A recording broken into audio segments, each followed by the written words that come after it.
মদিনার কিছু কথা বলি। আল্লাহ তাআলার কাছে নবী করিম সাল্লাল্লাহু তাআলা আলাইহি ওয়াসাল্লাম সরাসরি দোয়া করেছেন, আল্লাহুম্মা জাল বিল মাদিনাতি দুইফাই মা জাআলতা বিমাক্কাতা মিনাল বারাকা।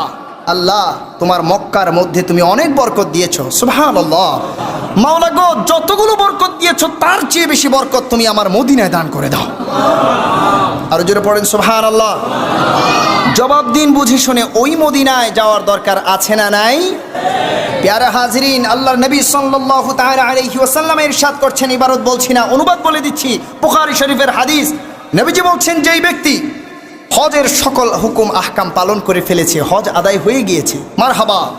যেই আমার উম্মত হজ আদায় করলো, সমস্ত নাফরমানি থেকে বেরিয়ে আসলো এবং আমি নবীর রওজায় এসে আমাকে জিয়ারত করলো, সে যেন রওজা জিয়ারত করে নাই, আমি জীবিত অবস্থায় আমার সাথে মোলাকাত করলে যেইভাবে দেখা হতো, আমার ওই উম্মত যেন আমার